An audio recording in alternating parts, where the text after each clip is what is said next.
Cheers to you, Johnny Anchors. I don't have any alcohol, so this is a And I drink alone. With nobody else. So we are back. We took a little bit of a hiatus. I had some personal shit that I had to deal with. But we are back and talking sports so that I can get my mind off of some bullshit.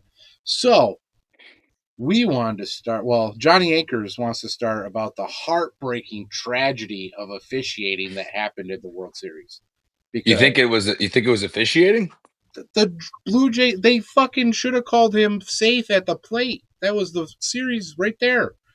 Toronto Blue Jays got to the plate. The catcher lifted his foot.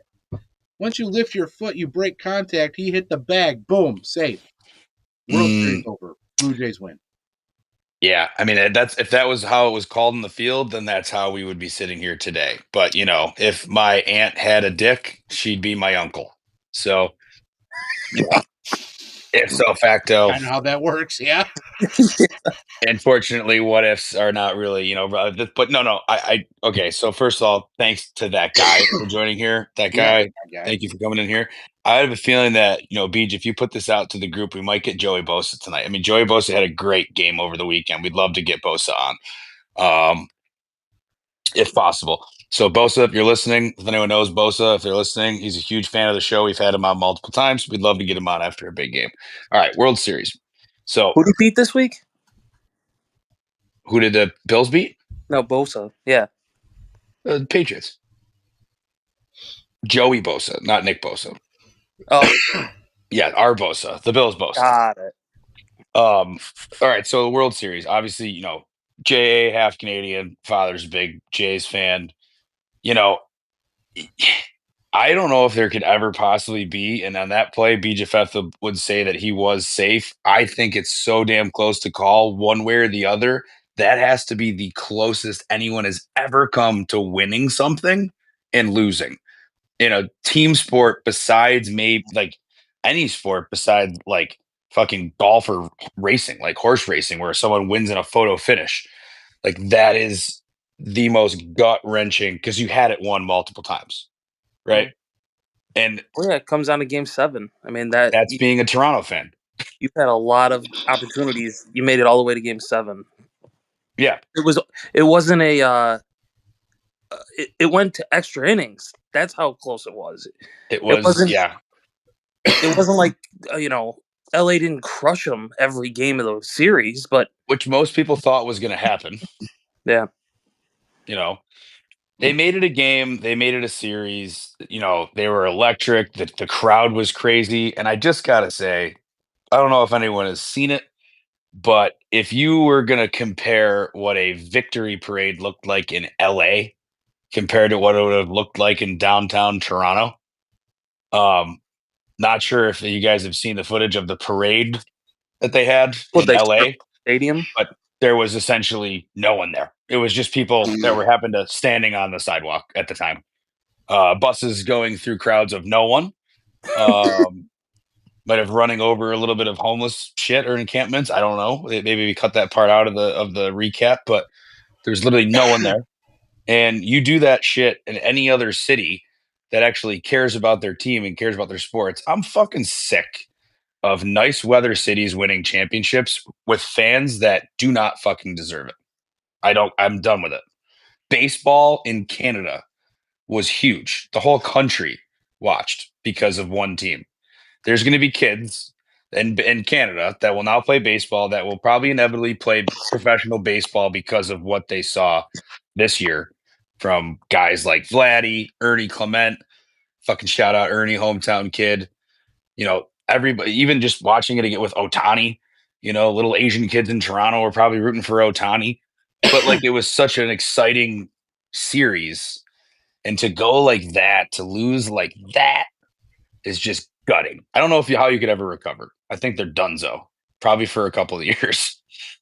I mean, you can see them getting back to the playoffs, of course, but like, to have that in the back of your mind, like, dude, we were literally a half an inch away from winning the World Series, and we didn't. Fuck. It sucks. Fuck.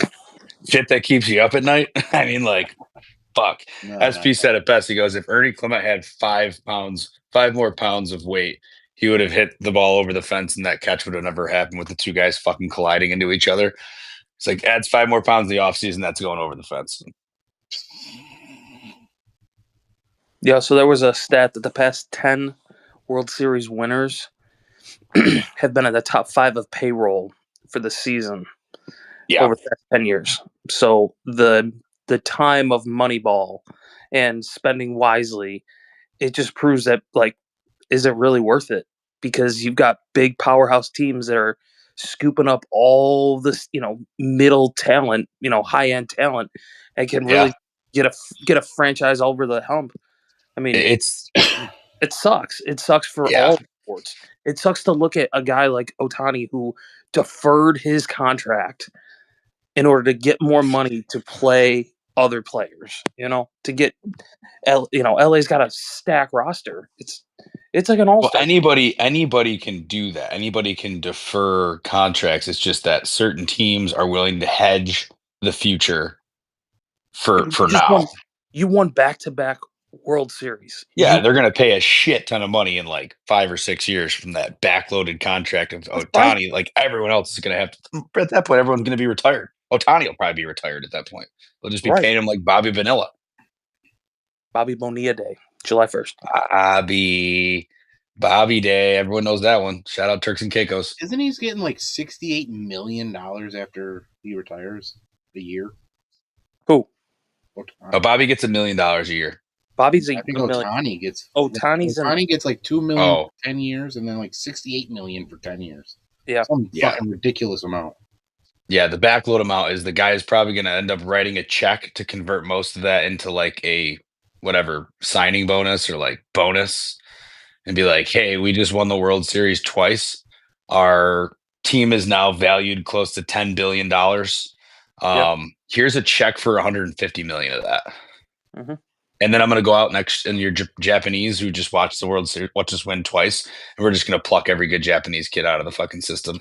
They'll be playing for the Dodgers for the next 20 years. I said, you know what I said? I was like, buy cans. On myself the entire fucking year next year. Buy cans and learn Mandarin, but it's actually just buy jerseys and learn Japanese in LA now. Yeah. Yamamoto, the best fucking pitcher in the world. How about that guy? Literally pitched an entire game. The game before, comes in, 2.5 scoreless fucking innings. That's just unbelievable. Like, these guys are cheat codes. Well, baseball's over.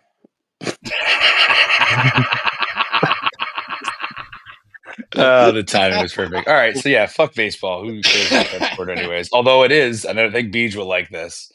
It's becoming, with this World Series, maybe the second most watched sport behind the NFL. It's starting to overtake the NBA, baseball. So we can actually talk more baseball next year. So baseball is back, NBA is on its way out, and hockey is still irrelevant. But that is what it is. Gary Bettman until he but hockey's moves on. Coming. That's how hockey will be. You've got the Olympics coming this winter. That's going to be big for them, and the players are going, even though they're going to be skating on untested ice, which is a little sus. Doesn't matter. That sport brings more fans to Winter Olympics than any other sport. Yeah, I mean the Four Nations definitely did. We watch all the other, sports of the Winter Olympics, but you're only paying attention to hockey. That's you. I'm watching curling, motherfucker. It's on every fucking day. Curling is. I know. Right, awesome. It's so accessible. It's one of the sports that you can't fucking rig because it's literally sliding a stone down an alley. You can't rig that bullshit. We can figure out a way. You can rig the stones. Sure, of course you can. There's magnets. Everything's magnets. When it comes down to some kind of theory and you can't prove it, it'd be like magnets. Definitely magnets. Maggots or magnets? Either one. Magnets. Maggots. Magnetic maggots. Magnetism. Magnetic maggots is what it always comes down to. That's what it is. Yeah. I will say, so in hockey is a very good sport for like nationalism, because there are a lot of good nations in hockey. Like basketball, it's the United States versus whatever the better team is that year, and US usually smashes them. And if they lose, I literally laugh. because it's like you should win every single year. Soccer, it's basically like hockey and soccer are very much like there's a lot of teams that could theoretically win this tournament. Like there's a lot of good teams. Things could go one way or the other. Like basketball's pretty assured. World Baseball Classic. It's pretty much the Dominicans every single year. Like I don't know, but like the Venezuelans. Like yeah. Dominican. But yeah, so it's like this hockey is truly, I think, an international sport. The Olympics are awesome, especially when they have all the best players in the world playing, which they finally do again. So it'll be very entertaining. I don't think Venezuela is going to have that good of a baseball team this year. You think a few of their players got picked off? I'm thinking something might have happened to a few of their players, or I don't know if they're going to be practicing all that much because some of their fields might not be there anymore. I don't know, but pulled into military issues. A little bit. I mean, Puerto Rico is now a hot fueling lane, so planes touch down, don't shut off, refuel, and then go right back up. What's that tell you? What are they doing? Like, I'm full. All right, I gotta go. That's it's not scary. I mean, there's nothing going on now that isn't just total signs of an apocalyptic near hellscape. But win the Nobel Peace Prize. The guy that just got elected, maybe he was the Nobel Peace. No, someone from there, yeah. Some lady won it, yeah. Opposition party to that guy, maybe. Oh, it's a coup. Americans putting on a coup? Never heard that one before.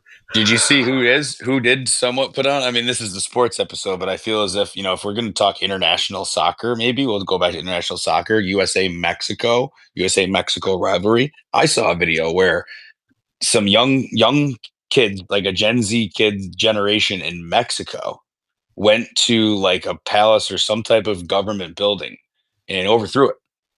And they literally did it because the guy who was running for some office, who was running against the cartel of Mexico, got killed. And they were like, enough is a fucking enough. And they went and they literally tore this fucking shit apart. And then they pointed out it was the home or whatever, the offices of the president of Mexico.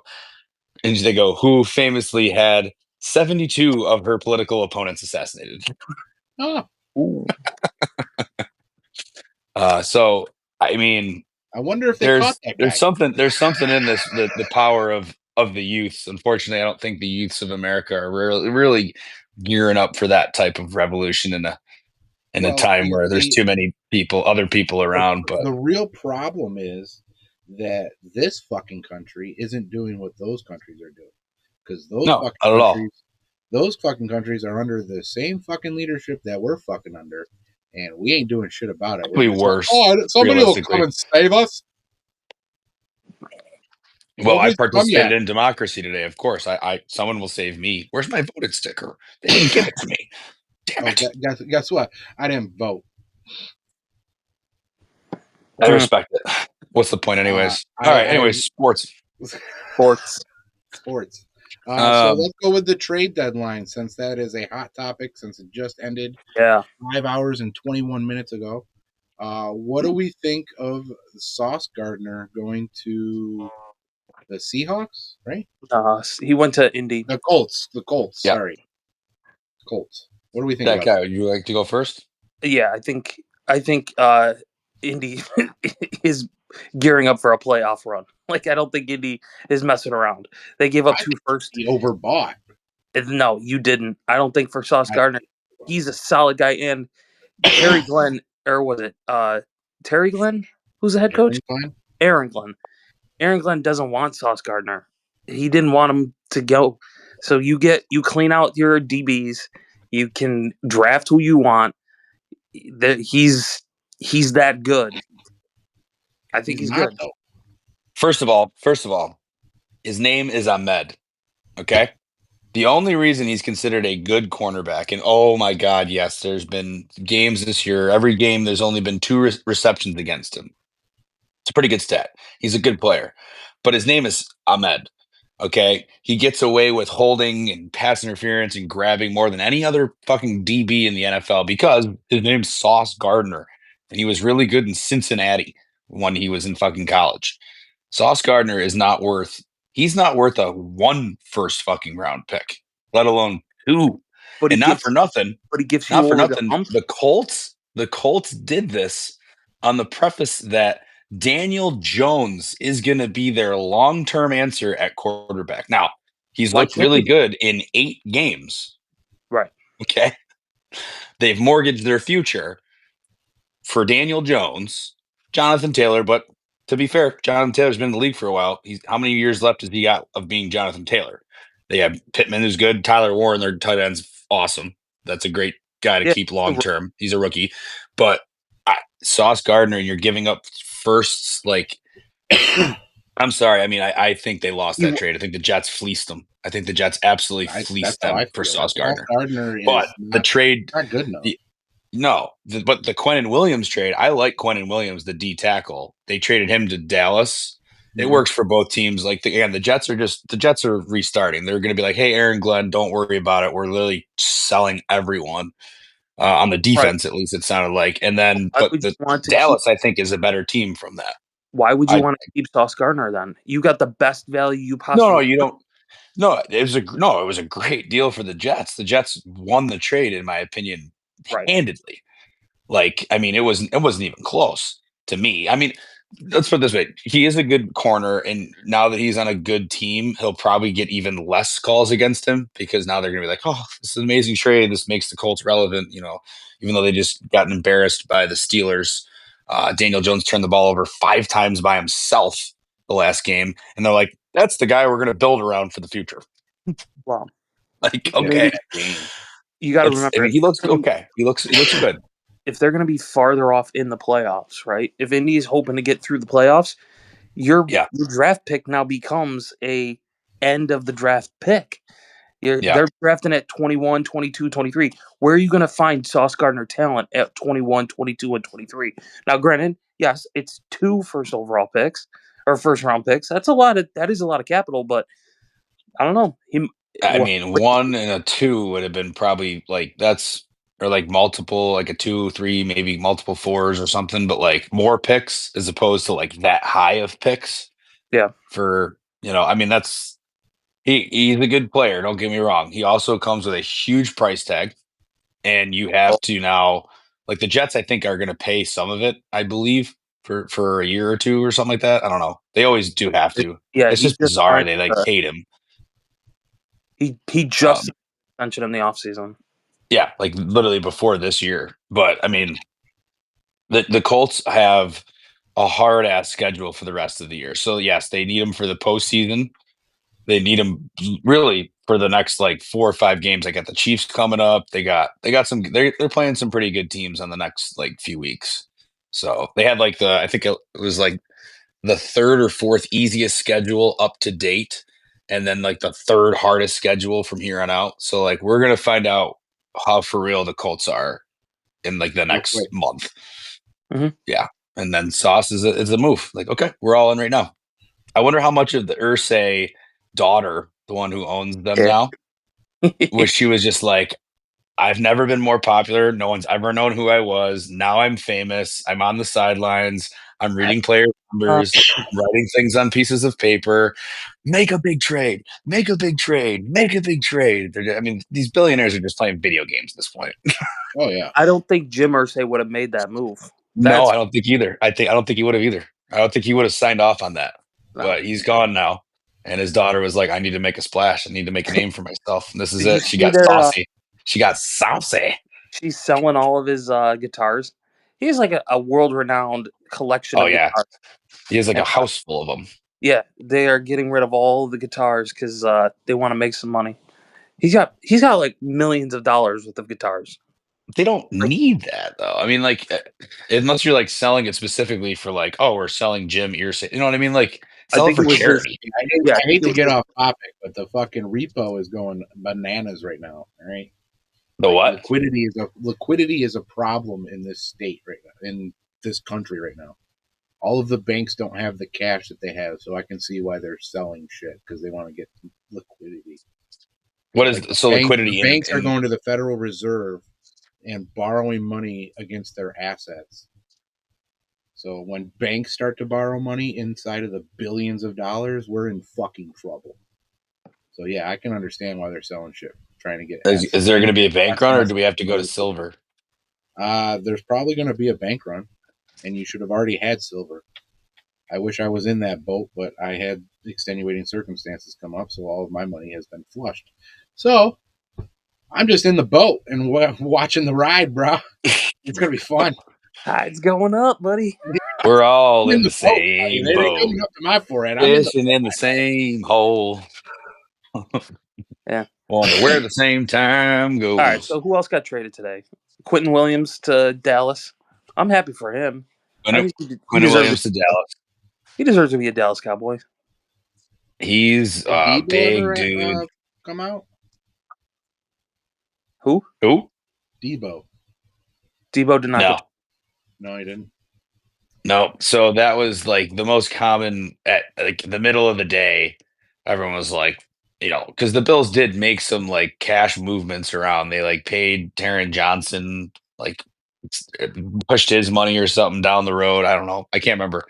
But what the situation was. But they cleaned it. They did that and then did nothing and then made zero moves.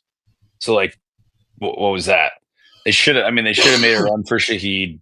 They got outbid by the Seattle Seahawks for a fourth. Gave them a fourth and a fifth. Yeah, like all of you which we willing to give that up, or like a third and a fifth, which would have been better. Mm-hmm. Like, do it. You need an over-the-top receiver. I watched the games, and no one's open beside our fucking tight end and our running backs. Yeah. None of the receivers, unless it's Khalil Shakir. So someone made a funny joke. He's not even open. He just catches the fucking on the Debo train, because Debo started trending after Shaheed went to the Seahawks, and it was like, oh, they're gonna get Debo, and it was like, someone goes, if they get Debo, Josh Allen's average completion is probably going to be behind the line of scrimmage. Yeah, he does those side passes. It's like, how many of those players do you need? He is Shakir. Like, Shakir's a younger version of Debo, just, kind of smaller and probably not as fast, but way tougher and harder to tackle. You need a Waddle. Yeah, you needed a speedster. Yeah. Shaheed is a speedster. He fit the mold of the receiver the Bills don't have. He was available for a third and a fifth. And he's like... Shaheed is the receiver that you wanted Keon to be. No, Keon was never supposed to be really a speed receiver. The thing of it is, like, the tape was out on Keon too. Keon was just supposed to be a big body that Josh Allen could throw the ball up to and get, like, in the red zone, or like, hey, I need you to go up and get a deep ball. They don't run any of those plays for him. I don't know. It's just they don't really use him. They run the ball in, or they, Dude, they're a run team. The Bills are a running team. They're the number one running team in the league. I mean, they literally are. That and the fact that they literally have more rushing yards than any team, like, per game. What happened to that guy? I'm here. All my house lights just turned off. Oh, did you blow a fuse? No, it just it's 9:30 every night. It just shuts off. Everything shuts off. Oop, turn that room off. Oops. Let's turn this light on. Living room. There we go. How's that? I need some of that shit at my fucking house. Jesus Christ. The lights stay on for days. Everything's coming. All right. So anyway, I mean, on the Bills side of it, I mean, I'm not too, like, pissed. I just kind of expected it at this point. Like, they don't make any type of all-in move really ever, unless it's a free agent signing. Unless they can just, like, guarantee that they're going to have this guy for however, like, 3 or 4 years, like the Von Miller deal, basically. Yeah. And they traded for Amari Cooper last year, and he didn't really do dick. But Shaheed is, he better than him in this point in his career. He did the one thing that Josh Allen didn't have on his repertoire. Yeah, the pitch pass. Yeah. He'll be most known in Bills Mafia history for that half year that we had him as the guy who pitched the ball back to Josh in the Niners game that basically sealed the deal for the MVP. Literally, that's how people remember Amari Cooper as a Bill. And Shaheed is an explosive, fast, spread the field so that you then can get Keon Coleman open and Shakir open and Kincaid open. He gives another element to the game they don't currently have. Yeah, I didn't understand. You know what? Move on. Seattle, who I said last week, Steve, you laughed at me. You and Snaves both laughed at me. I said, watch out for Seattle. Well, I didn't know this was going to happen, but now you can say double down on that one. Seattle is going to win their division over the Rams. They already have JSN. What are they going to use Shaheed for? Dude, more the merrier. It's going to make JSN even fucking better. Because now they're not going to have to double him anymore. Yeah. And like, he's still getting the ball fucking. What I see, I only watched the first half, and he got the two ball good running backs, great defense. Yeah, they're a defensive head coach team, so like he's got the defense down, and then like everywhere else, Sam Darnold's offense it runs perfectly. Like for him, he just get the ball out to good players. Yeah, he doesn't have to do something crazy. Yeah, like I mean, JSN's nasty. He's exploded. Now you add fucking Shaheed. You got Walker, Sharbs, Barner. Their tight end's pretty fucking good. Is Shaheed an upgrade over DK Metcalf? Different player. You know, wide receiver is such a unique position because there's so many different player types and guys that like different receiver types you do different things with. DK is he's a down the field threat because he's just so big and pretty fast. He was at least, but he's also just like I'm a Hulk. Go up and get the ball and come down more physical than the DB will. Shaheed's smaller. He's just kind of a fast, shifty gadget guy who can hit a good deep ball. Yeah. He's just like, I mean, when you look at like, who does he remind me of? I mean, not Tyreek Hill, but kind of, yeah, like a poor man's Tyreek in a way. How about Jalen Phillips going to the Eagles? That was Howie Roseman again. So like, yeah, like how the Dodgers are, and everyone just kicks away the future. The Eagles have no problem getting rid of picks because they've already won a fucking Super Bowl, and they're like, let's win another one. What? Like, fuck it. What else would we not like? Strike while the iron's hot type mentality. That's their whole fucking operation in Philly is win. And if you don't, we get rid of you. Like we just win. They fired Andy Reid. They fired fucking the other guy that won the Super Bowl with them. Yeah. Like they don't give a shit. Sirianni's just there with Big Dom fucking walking around, the fucking Italian mafia guy who's like his bodyguard, like just prevents him from doing stupid shit. He actually also apparently after Scadaboo broke his leg, brought him a Philly cheesesteak up to his hospital bed, which is pretty dope. That's awesome. After he got hurt in Philly, Scadaboo got himself a Philly cheesesteak courtesy of Big Dom. Yo, did you see the picture of the field in Washington and all of the injuries that have happened at every mile or every marker? Like it was crazy. Like 7 like Theismann, Alex Smith, now Jaden Daniels. Like, I mean, side note on that, man. Did you see the clip of that, Beej? No. Jaden Daniels, look it up. Look up Jaden Daniels' elbow. Look up just X. Jaden Daniels, you'll find it. Yeah, I mean, it's someone compared it to, and I stole it honestly for it, which was the looked like a fucking umbrella that was going the wrong way in the wind. Yeah. Oh God. His skin. Owie. His skin color. That's an owie. I'm not even showing that. Good God. Ow. That's an owie. Oh, fuck. Yeah. So, Tyreek's leg. That's terrible, dude. That's terrible, yeah. His whole body weight landed on his own arm, too. What? Think he's done? Could be. I mean, he's done for the year. I mean, the only thing is it's not his throwing arm. It's not his throwing arm. So but it's still a gruesome enough injury where like you're gonna have to have surgery. You know, he probably had it last night or whatever the game was, Sunday night, whenever it was. Who is Washington's backup quarterback then? Mariota. Yeah, isn't it Mariota? Yeah, that's a guy who probably should have. That's a team that probably should have traded for a quarterback today. Like, Well, what? they could have probably traded for Kyler because Kyler is now officially benched, but you're not going to trade for a guy like Kyler when you have Jaden Daniels. It's like you'd essentially be like Kyler's contract is so bad that like I mean they just announced today that Jacoby Brissett's going to be the starter moving forward. Jacoby Brissett, you got replaced by Jacoby Brissett. I mean, nothing against the guy, but like, I mean, holy shit, career backup, been on like 8 teams. Isn't there a Call of Duty game coming out very shortly? I know the Battlefield game came out. Battlefield 6 came out the same week that he went down with the injury. So, I mean, literally, what are we talking here? We all know the story. He's been too busy with Battlefield 6. He's ranked up. How the fuck is that possible? The guy gets injured the week of a video game layout. Like, come on. Yeah, I mean, it's as fucking sure as the sunrise. Throw the tinfoil on that hat.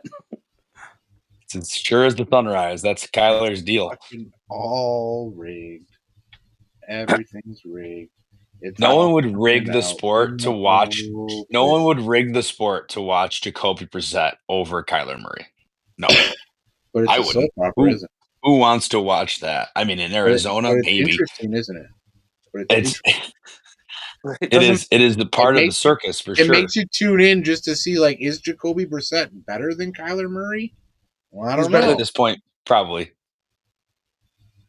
Is he more entertaining than Kyler Murray? No. Kyler Murray is the little fucking garden gnome who fucking runs around and like it's all crazy over here and like he's like probably the most elusive dude. It's watching him play is electric. It's like watching a talented 9-year-old who's playing up with the 13-year-olds at a higher level, and he's just like faster and more athletic. But as soon as he like throws the ball, you're like, oh, okay, comes out sideways. It like comes out like this like rainbow, and then the bigger guys are like, ah. That's Kyler. It's entertaining. Jacoby Brissett. He's basically a more boring version of Jameis Winston. Jesus. Who do you think won the trade deadline?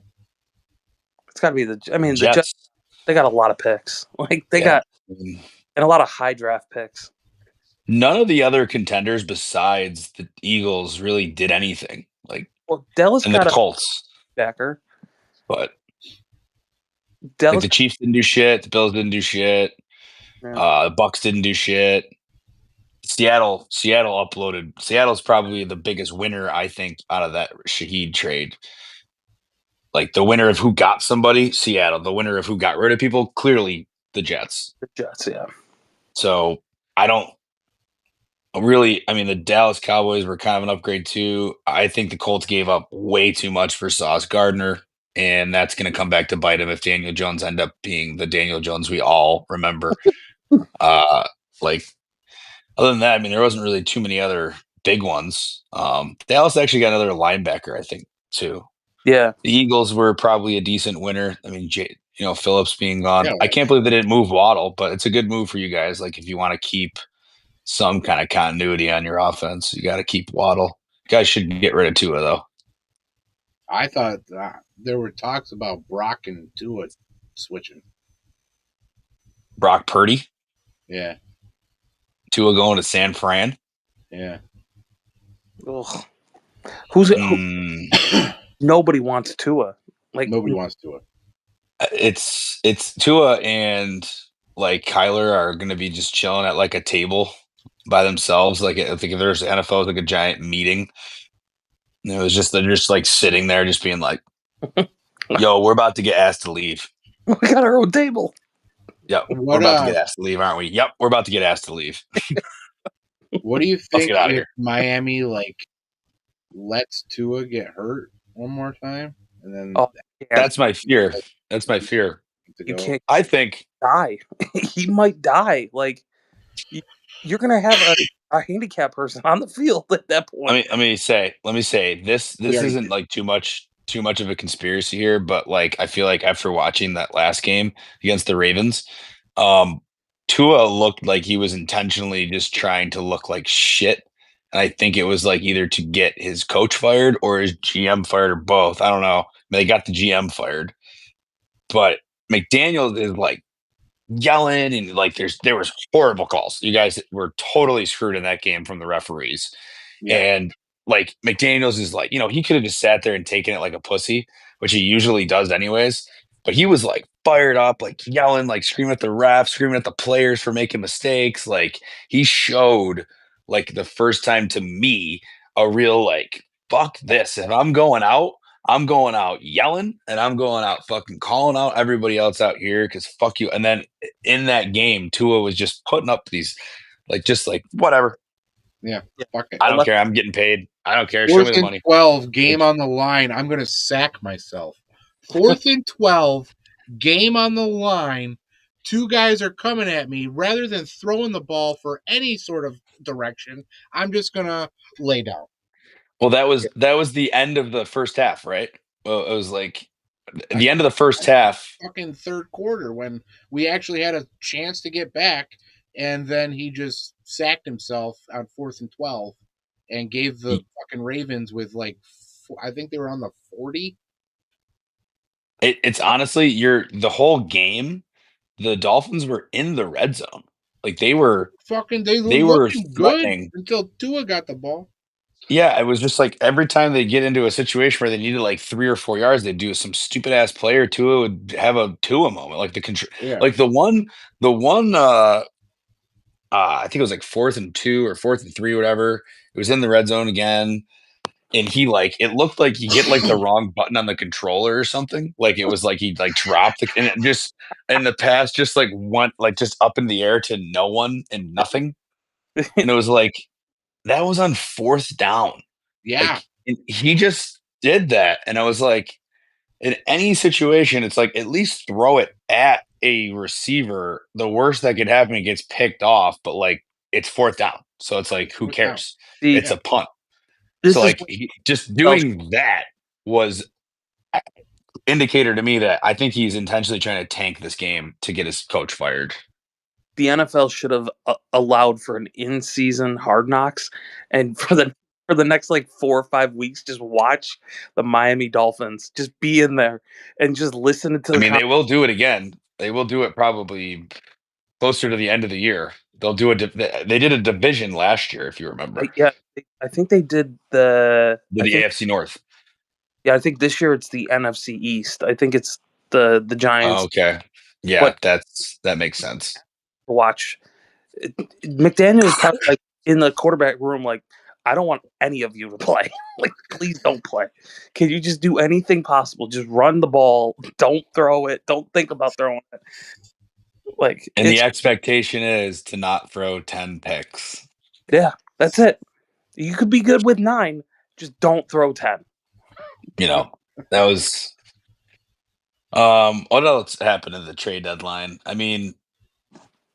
A lot of teams, I think, like I said, that stayed put probably could have added a few people. If the Jets were going fire sale, I found it interesting they only did it really with their defense, and they got a couple other guys back, so they're going to be irrelevant for probably another 3 or 4 years with these moves, because someone was like, Yardy, my buddy, the Jets fan, is like, he goes, this just resets the cycle. Like the last time we did this, we got all the players that we traded away.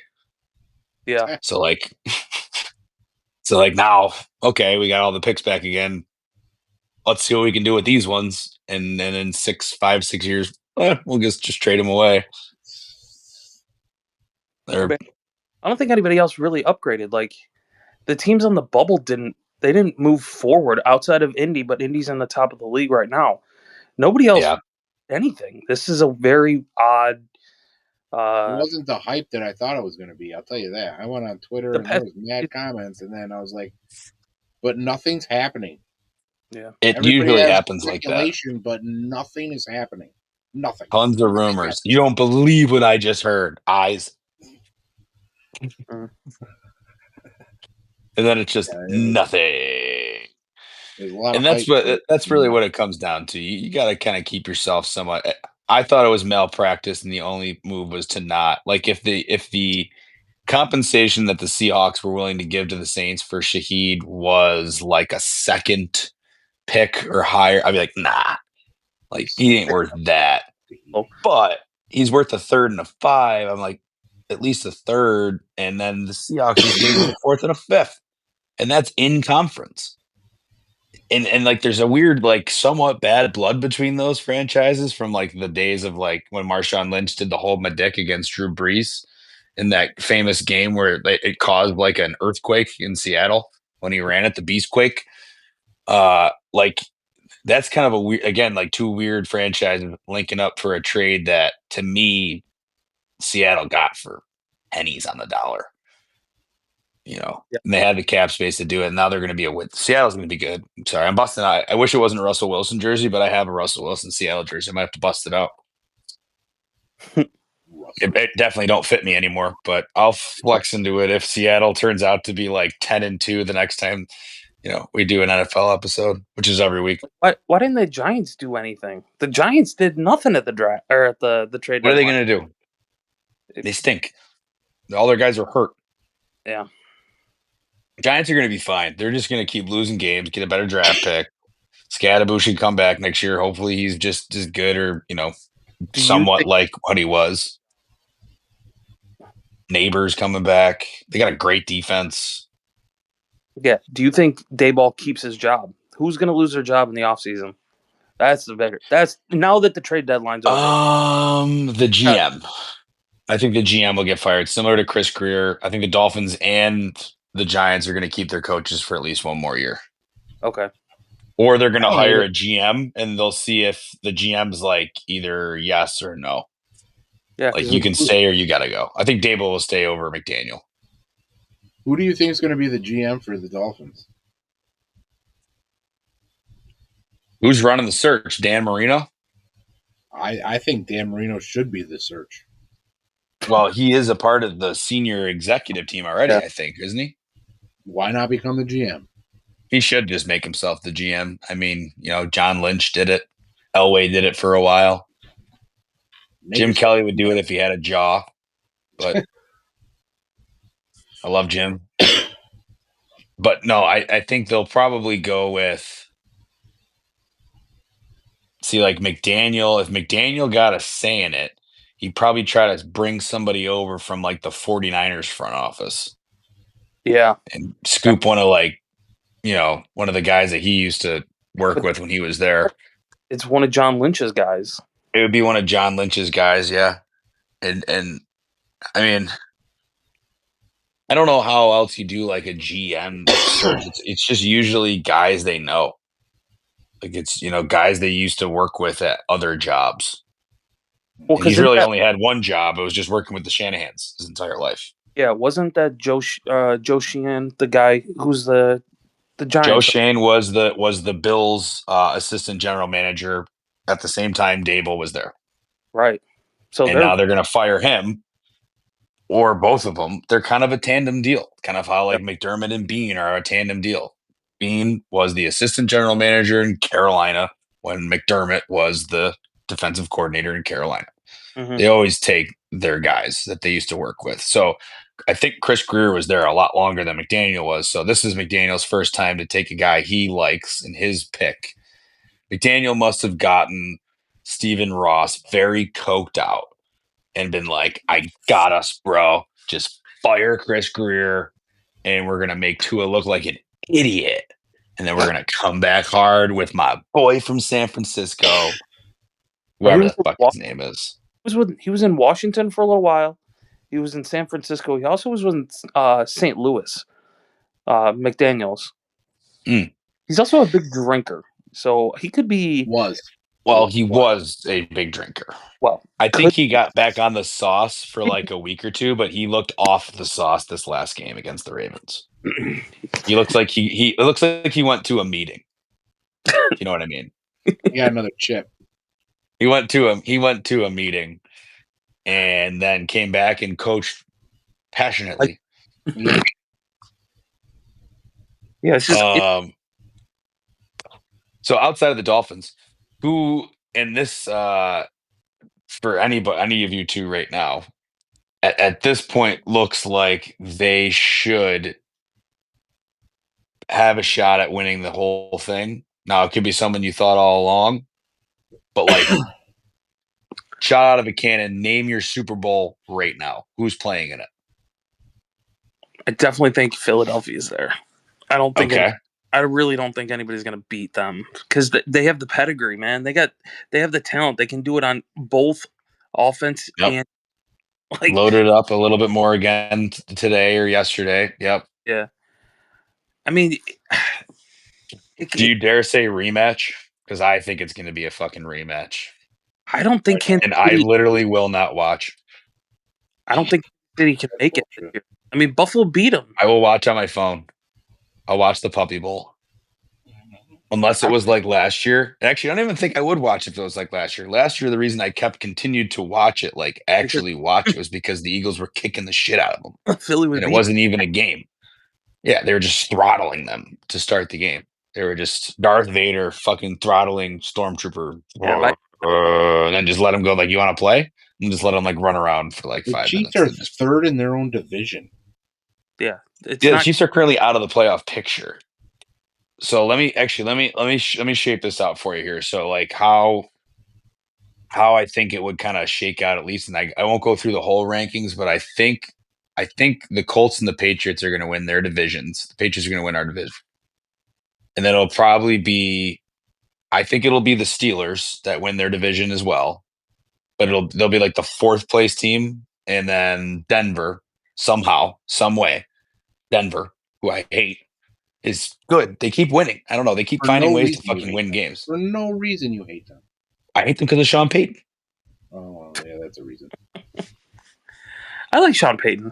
I thought Sean Payton should have gone to Dallas. I thought he was a shoo-in for Dallas. I think Sean Payton should have gone to prison. But, they just made a Kevin James movie about him to fucking freshen up his PR. Fucking Sean Payton. All right, so who's those teams, like Denver's going to win the division over the Chiefs, I think. I don't think the Chargers really would matter much, but like the Chiefs will sneak in at like a 6th seed in the wild card, because I think the Bills will be the 5th seed wild card. Yeah. So they won't play each other head to head unless it's in the AFC Championship game in Buffalo to go to the Super Bowl. So if the Bills and the Chiefs don't win their division, they have to go on the road basically the whole playoffs. Right.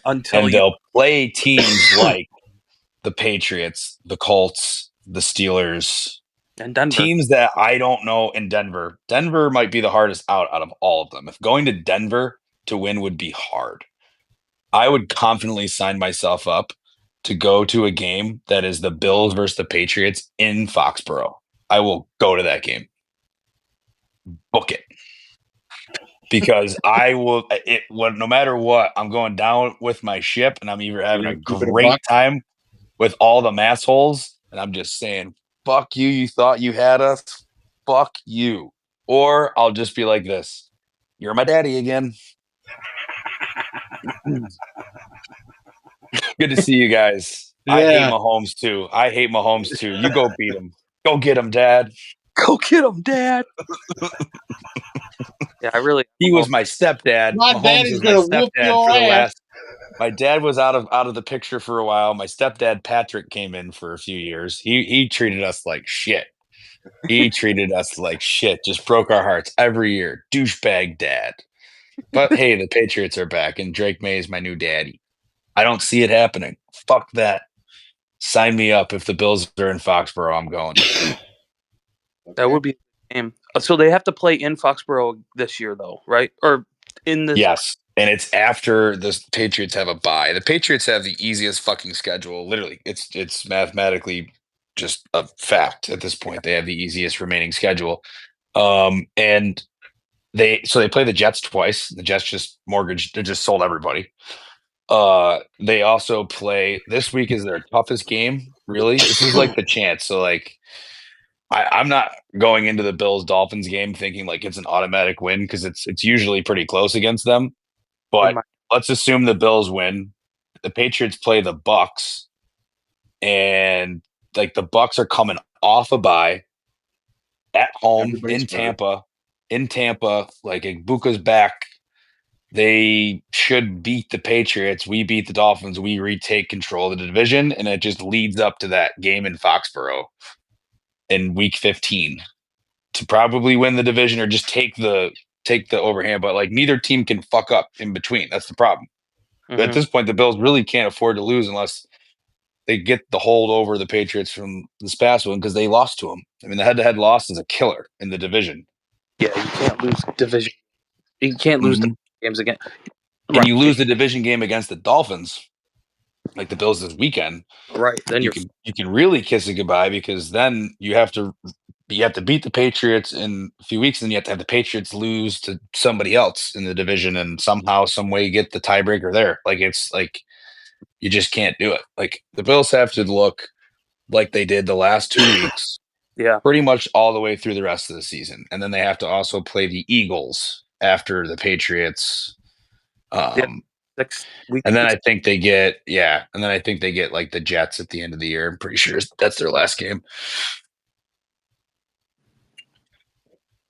Man, it'll be a ride. It'll be a hell of a ride. Super Bowl favorites to be right back. I'm not leaving. I'm not leaving. I'm still here. The Super Bowl favorites? They were. The Bills were, yeah. Yeah, at the beginning of the season, the Bills were the Super Bowl favorites, and now they're fucking missing the playoffs? No, not missing the playoffs. There's no way they missed the playoffs. Playoffs? Talking the playoffs? If they do miss the playoffs, is a McDermott out? Oh yeah, you can't. Yeah. You can't open that brand new stadium next year with a no banner the season before. I mean, it's going to be tough. It would be really tough for him to keep a job if he loses. You know, you're 6-2 right now. The wheels have to fall off. Like, you got to be dead. And see, what's so crazy is Josh Allen is one injury away from the wheels falling off, and because he is the catalyst, that whole team. You can't put in Mitch Trubisky and hope that they're going to make it. Like, I don't trust Mitch to save his life. Mitch is a decent backup, though, for what it's worth. But he's not a decent backup, but he's not Josh Allen, the fucking animal. No, nobody is. Right. Exactly. I mean, you take a complete unicorn out of the game, yeah, it's going to look different. It's going to have different results. I mean, but you can't. That's not for nothing, but I mean, what happened when Joe Burrow got hurt? I mean, oh God, what are they going to do? Oh, Joe Flacco goes in there, throws for 480 fucking yards. Still loses. Yeah, he lost because their defense is fucking dog water. It's made up of JV varsity fucking players. But you just brought that all up, but he lost. They lost 47-42. Yeah, those were. Did you hear the? It doesn't matter. Did you hear the offensive players? Did you hear the offensive players after the game? What? Jamar Chase and Chase Brown, they were straight up calling out their defense, just being like, "Dude, just get one fucking stop. Just get one fucking stop." And they didn't. So that team is a absolute tire fire. I mean, honestly, the vibes in Miami might be getting better as opposed to Cincinnati. But yeah, I mean, not for nothing, Joe Burrow, didn't win a lot of games last year, almost became an MVP. People are like, he's incredible, but he also has two incredible receivers that Joe Flacco at 41 years old can manage to make look good. Tyler Huntley went in there against the Bears for the Ravens and looked just as good as Lamar did. No big deal. Oh, the Bears are number 8 right now. They're on the outside. But put Mitch Trubisky in there with the Bills and see what happens. He gets annihilated because he doesn't have any fucking threats. Yeah. Right. Which again hurts why they didn't do anything at the trade deadline. You had some sort of weapon. You had to add a weapon because right now you got Cook and Allen. That's all you got. That is pretty much it. Yeah. And you got a even why didn't they get 3 different tight ends that you can't figure out which one you want to throw to? So like Kincaid is clearly the tight end 1, but is there hope that like Gabe Davis is going to be a legit player for the team this season, or is he just a morale type of guy that they brought in? Johnny? Sorry, I'm still here. Say it again. Why would you bring in Gabe Davis? Is he a morale? Well, that's like a morale guy. Yeah, that's really just for. Yeah, if you get. I mean, depth, quite a bit of depth, but he is not for nothing. He's a hell of a blocking wide receiver. So why not he blocks him in? Really well? He'd be way better than Curtis Samuel right now. He'd be better than. Well, he's hurt. Elijah he's hurt. He's still working his way back from injury, and he's old. not even that old, but he just never was that fast anyways. No, they would use him for a blocking receiver. Like he's like what Mac Hollins was last year for the Bills. Correct. Like block, Didn't play you have physical, and then sometimes you'll get open and we'll hit you with a fucking easy one inside the 10-yard line. Yeah. So is he the next player? You can trust Josh. Josh trusts him. You know, it's like they have a good relationship. That's more of a morale boost, but it's also when he's healthy, does actually fit somewhat of a role for the offense. It's like a 40% of the snaps, 35% of the snaps type role, but he'd have something there in the offense. What the fuck are you doing? I'm trying to find this. Well, currently I'm grabbing a beer. I'm trying to find this video for my producer buddy for the feature. He's a bit annoying. Kept texting me. Oh, I think I found it. My producer buddy. My producer pal. He's got 8 on me. It's no big deal. All right, enough about the Bills. Okay, so week 9. It's a good little hockey fight. Good little hockey fight going on right here on TNT. Not for nothing. Landeskog is throwing them for Colorado. Not sure who number 51 is on Tampa, but they're throwing some fucking haymakers at visors. At visors. They're throwing some fucking heavy shots at those visors. Hockey. You fix hockey by removing the visors. Just get rid of them. No, they are nice to have, but just allow them to take their helmets off. Let the enforcers have no helmets. Not no helmets. Or if there was like some type of very like somewhat secure way of like, because these guys agreed to go. That was a perfect agreed upon Diastos. That guy's probably a young, being like, yeah, I'll fucking fight you and make a name for myself. Like a mechanism that could just like release the visor for the fight. So you can still have your helmet on, because I mean, you don't really want to do it without your helmet on, because one swift fall back and you're knocking yourself the fuck out at the very least. Is this the same? Yeah. I just turned it on. Yeah. It was a good Tilly. Good little action there, center ice. Yeah, they should have a release button that, like, if you just pop the top of your head, like you do that. Like, I don't want to be subbed out, like, but let me pop my visor off and just let them go. Let them hit their face. They're hockey players. They don't give a shit. Like, no, for real. I think they're so really when it started to happen though is when it became so finesse. We talked about this, I think, with Sniffles when he was on last week. Yeah. It's just like when you used to watch hockey, even like 10 or 15 years ago, everybody was somewhat bigger and tougher, but they were still skilled. They just weren't as like skilled and fast as the guys are now. Now it's just speed and skill, and there is still hitting, but they're going so fucking fast. Like back then, it was more of like it was more of a tougher sport. There's less visors, more fighters, full lines of fighters. Yeah. You know, nowadays a team might have one that dresses 30 games. And they're just doing it for like the biggest, the one team that has an enforcer in their lineup. Like, yep, you're in the lineup tonight. Yeah, like Rempe from the Rangers. He's out for a while though. He's out. Yeah, got into a fight, fucked his hand up. He got fucked up. Yeah, he's going to be out for it. I mean, again, that's his most useful, appendage that he has on his body. So, like, you fuck up your hand as a fighter. Usually your time is limited, but Rempe's so fucking big, he'll be around for a while. He'll be back. So week 9 football. Week 9 or what one's coming up? Week 10. Week 10's week coming. 9 is coming up, but we haven't talked about week 9 yet. We've been talking about the trade deadline. Okay. Yes. Hit us with week 9. Dude doesn't even fucking have a camera no more. I don't know what. I'm coming back. I'm coming back. Fucking thing. Yeah, week 9. Fuck him. What do we got about week 9? I'm not the sports guy. The sports guy is not on camera. But I'm coming back. Let's do a fucking podcast tonight, and then goes off camera. I'm coming back. I'm here. Here we go. Week 9. So I gotta do the classic little reset there. There we go. All right. So week 9. Takeaways. I mean, the Bills are back, and there's no better place in the entire world to watch a football game than what I call Ralph Wilson Stadium in Orchard Park. Were you there this week or no?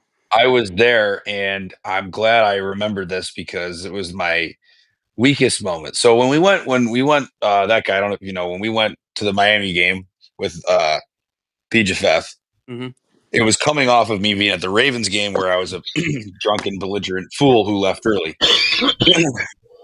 So at the Dolphins game, I decided to change up the stimuli, if you know what I mean. I just kind of started to puff a little bit more of the fun stuff. That stuff.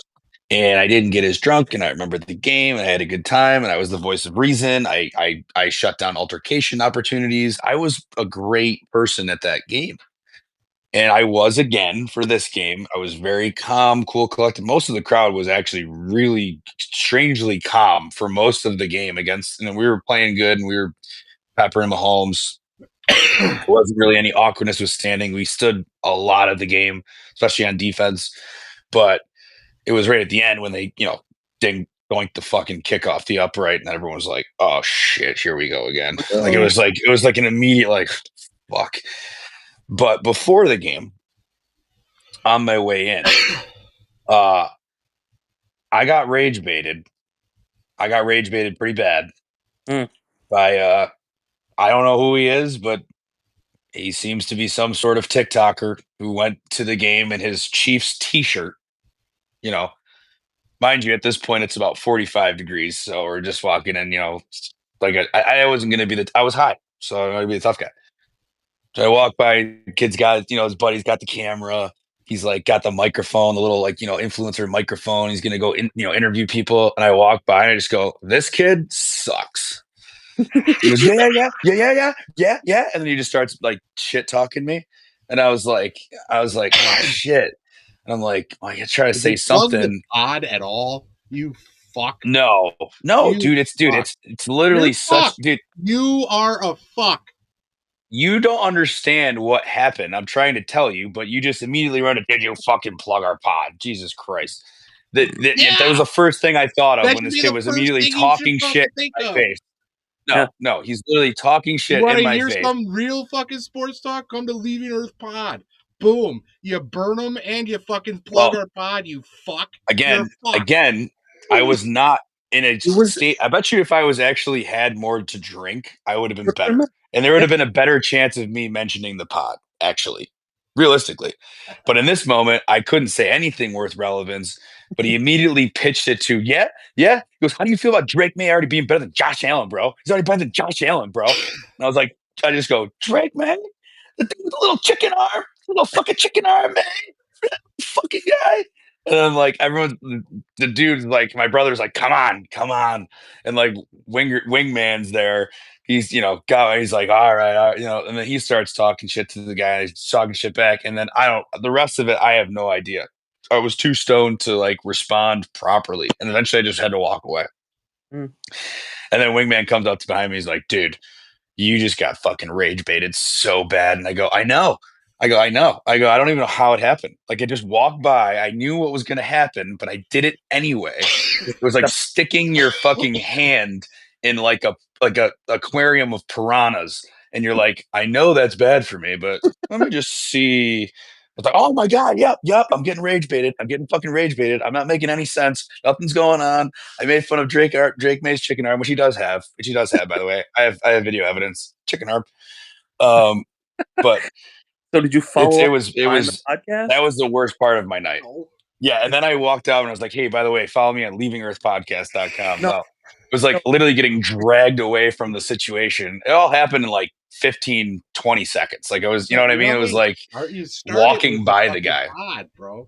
You should have that's the problem. The pod is never on your forefront of your knowledge. You're just fucking. I should have. So I just wanted to say like one thing about the kids, like just like the fact that he was just doing that. The kid sucks. Outside if you want some real sports knowledge, come to Mortal Sportsman. I'm gonna flash the pod real quick.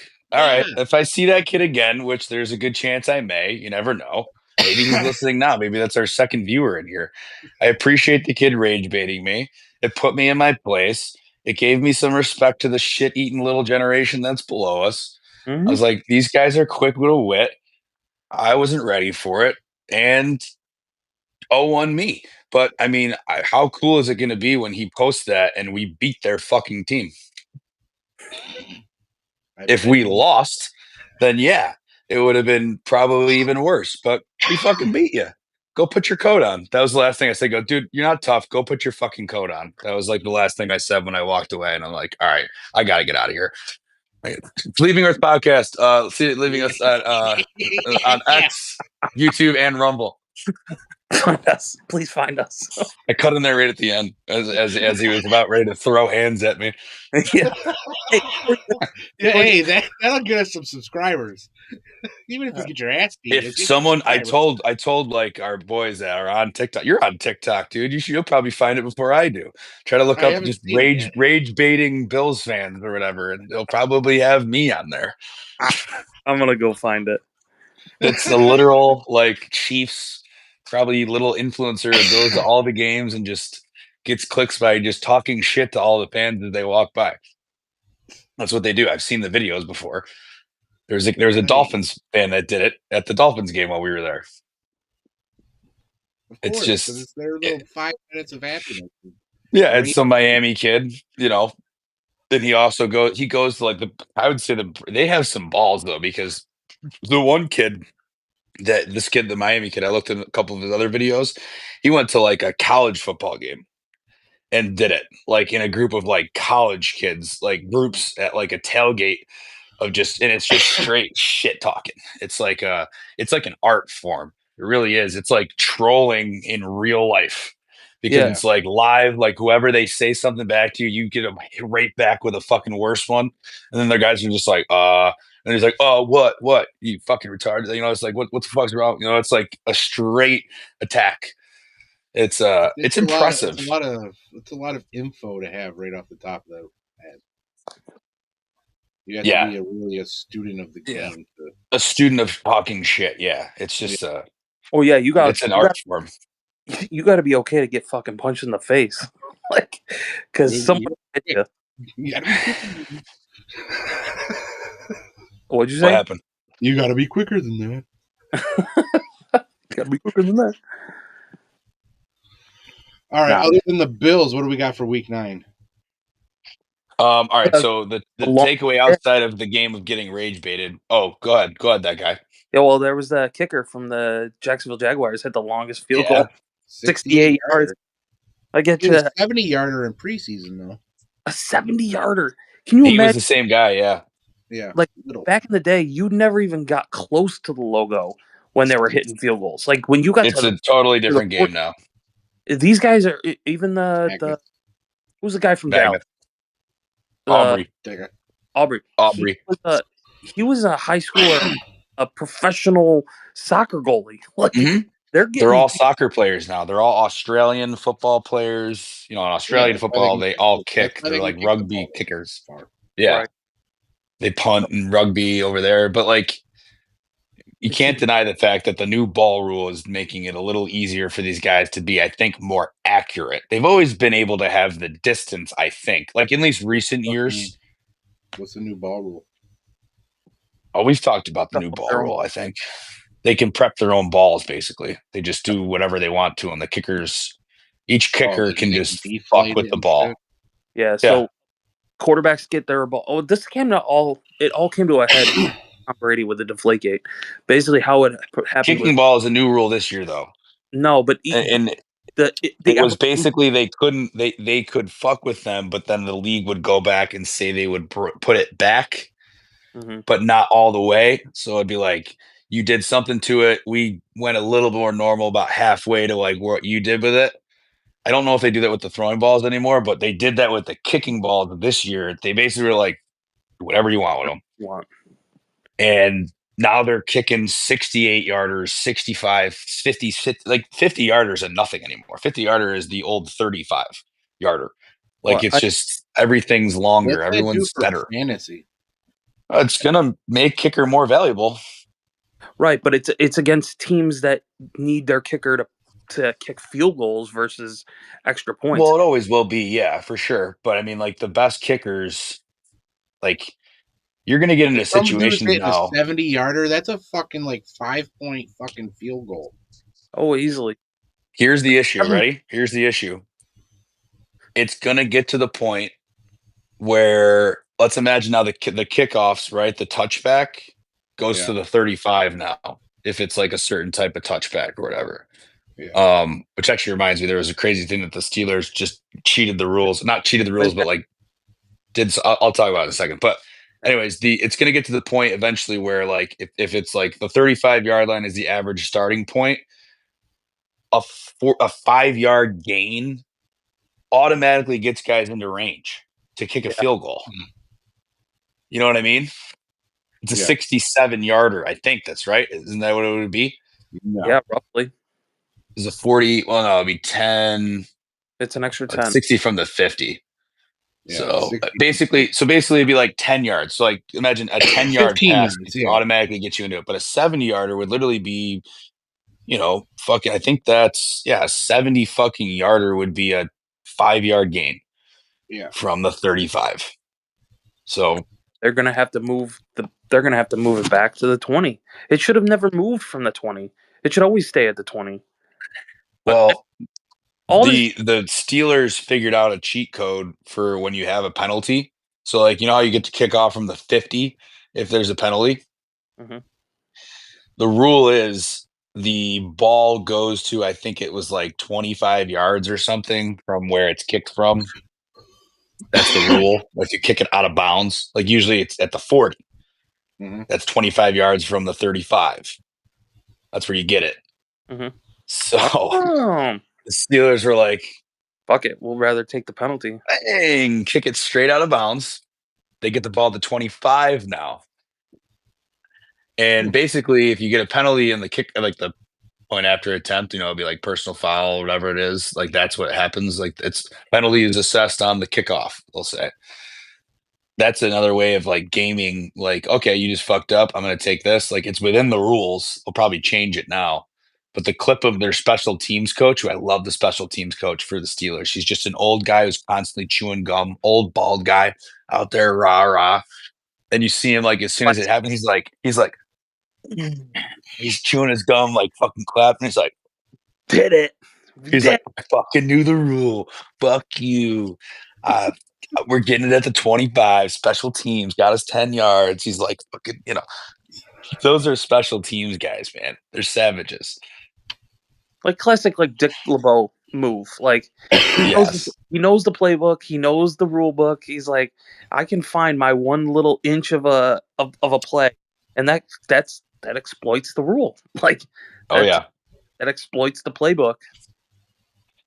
To me, there's no, I don't know, just on the whole kicking debate. Like you can't change too much and then expect like guys not to have like some kind of gamemanship of how the rules change. Like guys studied special teams specifically for the rule changes and like how do we gain this weird advantage from these new rules? Hey, if we get a fucking penalty, give it to the kickoff and we're just going to kick it out of bounds. How? Because the rule is 25 yards, not at the 40. Like, oh yeah, and kick it the fuck out of bounds then. Yeah. Now everyone's going to fucking do that if they're in the same situation. Guaranteed. Well, it happens in all sports, like F1, Formula One racing. The rule book gets posted every 2 years. And every year spend millions and millions of dollars to find that tiny little interpretation of a rule. And they exploit those little tiny details. Oh, I know. And it's like you have milliseconds of minutes of seconds will determine whether I have clients in the racing industry, and it is every 2 years the amount of new rules and design changes that this then makes to every single part on the machine, which is the race car. Mm-hmm. It all has to flow to the new make and models of these cars. So like, there's so much money and science and engineering and like mechanics that goes into the fucking those things every couple of years. They're always getting faster. If you think about that guy, right? That that guy, that special teams coach, he got that notice pretty much some intern who was reading the bylaws and reading the playbook and reading the rule book and said, "Hey, what if we tried this one time? Like, just try it and see what happens." And he's like, "Fuck yeah!" That kid just got a pay raise. Like, yeah, oh yeah. He just got. Well, it's like it's a foolproof way of ensuring that the ball is going to be at a spot that's very hard to get now. You know what I mean? Like they encourage kickoffs. You can't really kick it through the end zone anymore. Like they're doing the dirty ball. You know, like the dirty ball kick now is the thing where it just comes out all fucking wobbly. But the hard thing about the wobbly ball is you then bring into the fact that it may not land in the landing area. Because if it doesn't, they automatically get it at the 35.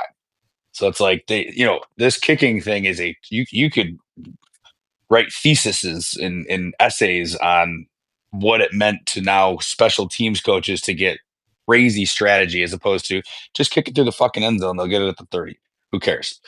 That's standard. Everyone would plan for a 70-yard offense. Now you have to plan as a defense for every single yardage opportunity. And I guarantee you, Mike Tomlin was like, my defensive game plan from 75 yards is more effective than if it's at fucking 65 yards. Yeah. So that 10-yard gain is a huge thing in the grand scheme of how the game goes. And that's why the old bald-headed fucking special teams legend in Pittsburgh was out there just like, yep, I'm getting called out in the meeting. I'm getting called out in the meeting. We're getting called out in the meeting. I saw the rule. Let's go. But like you said, if you can have a kicker who can kick it 70 yards or yards on a consistent basis, you can tell your offense, listen, we don't need a deep ball play. You just got to get 10 yards. Yeah, get it to the hash he likes it at and let us, kick it from get to the 50. He's good. Yeah. He's good from 50. That's where he warms up. He can hit it from 67 yards easily. So get it to the 50 and we're kicking. So that's how football is going to be. Tighten the uprights. Would that be the next play? Is you're going to make the uprights instead of whatever their standard is? It's going to be, an inch or an arena football size. Something. It would be too much. That's too much. I honestly think it's going to have to be the reality of, can you get consistent kicking like this? And is it really that much to do with the balls that they're able to do whatever the fuck they want to it? Like, that's the one main rule change in the last few years that has really, to me, signaled the change of like, how are they hitting so many more? Well, if you watch the games as religiously as me and our degenerate friends watch them, they were always attempting these long kicks, but they weren't always hitting them. They were missing them left. They were missing them because they were just blasting them as hard as they could to get enough power and out accurate. Now that they can fuck with them, I think they get enough power with just their regular accurate kick, their straight kick. So like whatever they're doing to the balls now, allow them to be more accurate. It's not necessarily how long it is. They've always been able to kick it that long the last 5 or 10 years. It's just they were never accurate. Now they're just lining up like it's a regular kick. And the kicks that go through from like 65 look like they'd be good from 75. And it's like they're just pounding the shit out of the ball. They're doing something to the ball. They got to stop doing that. Are they putting like a cream or something on it? It's like almost aerodynamically better. I think they just, what do you think? You think they inflate it more? It's got to be inflated. They would inflate them more, would they not? They'd want it to be like more like a soccer ball. Yeah. Yeah, more than a pigskin. Yeah, instead of oblong. Rounder. That's a good point. Like they could fuck with somehow like the way it's shaped. Instead of like the passing football, it's more elongated. It's more circular-ish at certain spots. So it's almost like, or dare I say, a rugby ball like they have in Australian football. There's a lot of Australian kickers coming out now, and they're maybe trying to get it to the PSI level of Australian football. Fucking 300 PSI football. Yeah, so I bet you they're definitely cranking up the Can you imagine if someone kicks it and it explodes? Yo, imagine the next time Cam Little goes to Denver. Mile high. Yeah.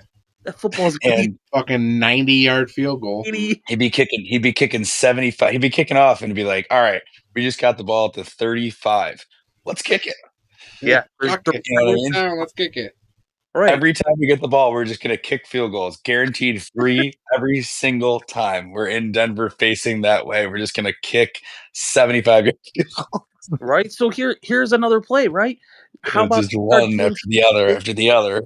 It's like, block it. Fake plays at this block it. Well, yes, block the ball, but what happens if you have a kicker who can actually throw the ball? Now you have some trick plays up your sleeve. Yeah. I mean, I think in reality, your idea, that guy, they're gonna shorten the upright. I think that's like their easiest fix. They're gonna just make it tighter. More. I think it's gonna look silly, but I thought the new kickoff would look the, and it does. But that's besides the point. I think the new kickoff just looks very like it used to be one side running at the other side. True, like warfare, like battlefield. Boom. Now it's just a bunch of guys lined up over here with one little dude over here with a soccer cleat on, and he just goes, and they all sit and they wait and they wait, and then he catches it and they all go. But it used to be everyone running in unison with the kicker. Boom. So college, everyone's running in collisions.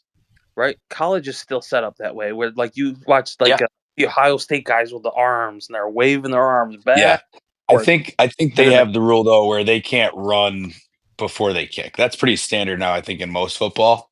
Yeah, like the old running start for everybody. I think everyone's just lined up and the kicker runs, and as soon as the kicker kicks it, then everyone runs. But it's still a full field collision.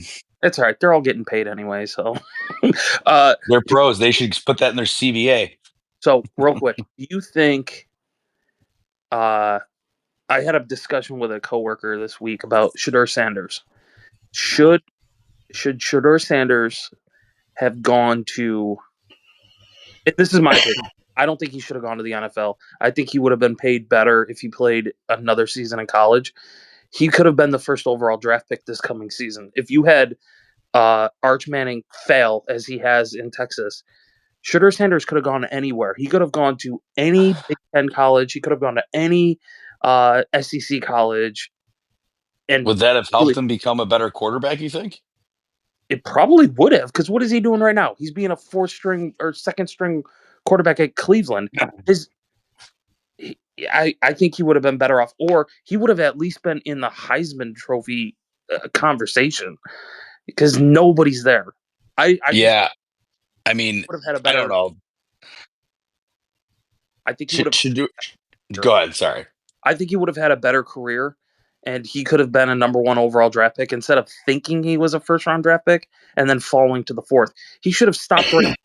I said, listen. Well, yeah, I don't think that would have changed either way. I think he would have been a cocky, freaking legendary anywhere. Like he would have been legendary at Ohio State, but he probably would have brought their whole thing down, because the way football programs really work and run, especially in college, is you pretty much just go by the coach, and the coach is going to get yes guys. Actually, most of them get God guys. A lot of God-fearing quarterbacks in the Big Ten.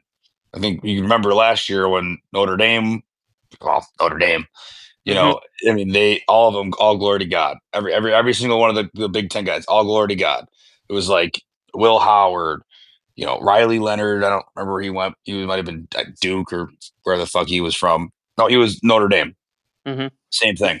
Like it was just they're not in the business of having personalities at that position at maybe the SEC, but even the SEC has guys that are more just like unbelievable athletes that just want to play football, like Cam Ward type guys.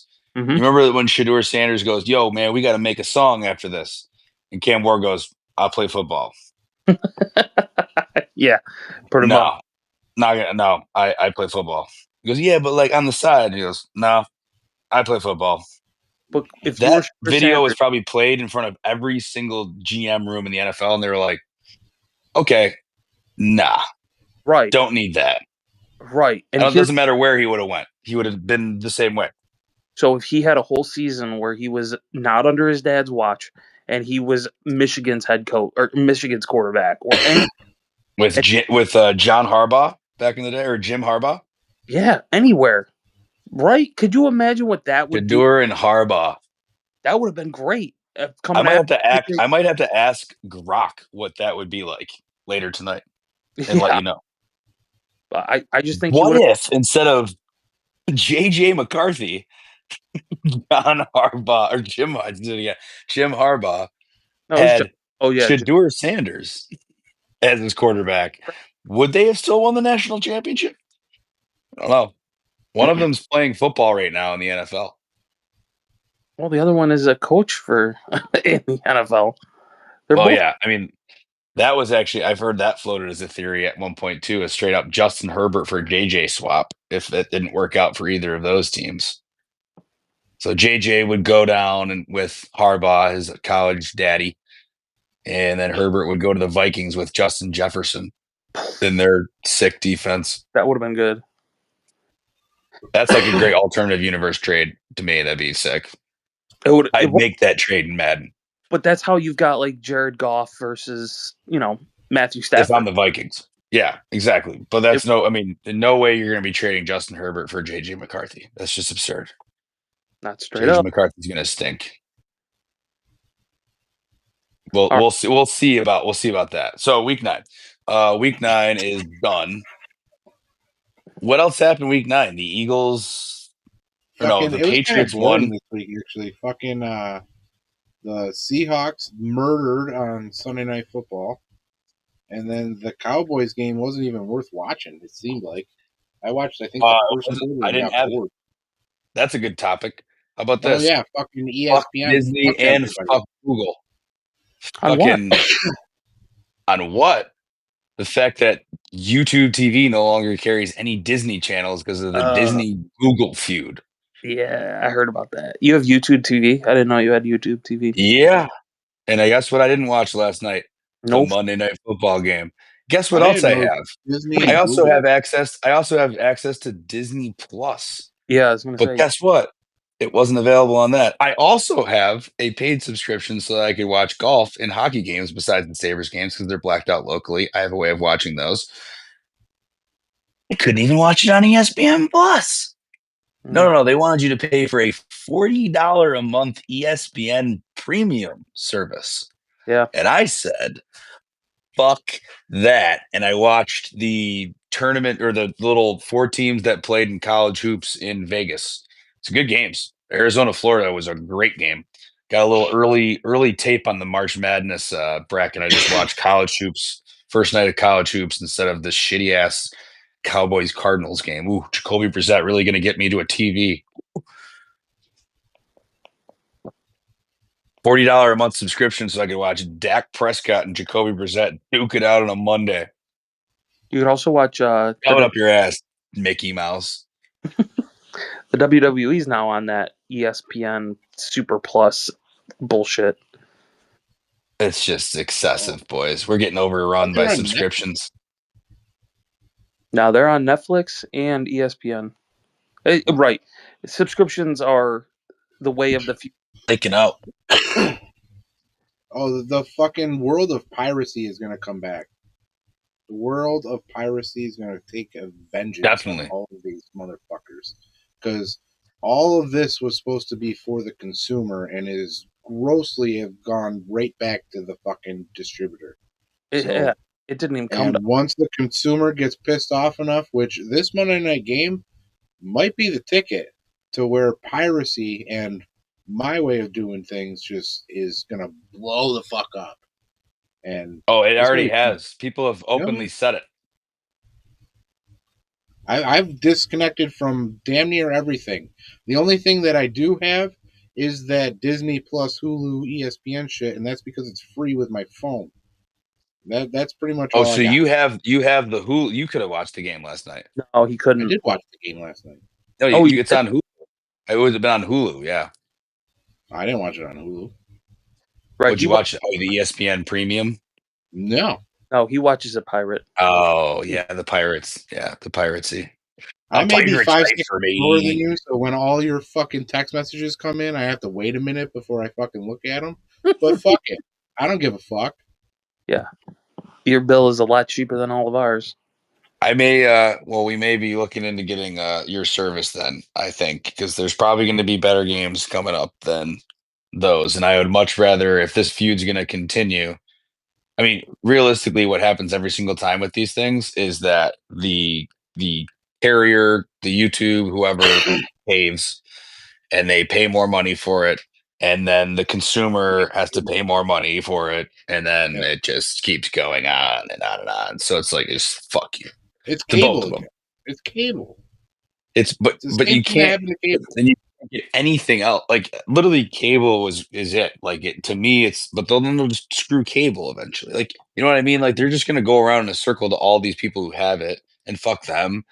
Like it happens every year. DirecTV is not going to have this. DirecTV, you know what I mean? We need to be rioting over our. This could be do it. Yeah. Imagine like the cable riot. They'll call it the cable riots. We want cable. We want cable. That's a fucking Sora video if I've ever heard of one. Oh my goodness, that's a bad thing. Cable sucks. All of us riding. Cable did not suck. Are you kidding me? No, cable. The price of cable. Okay.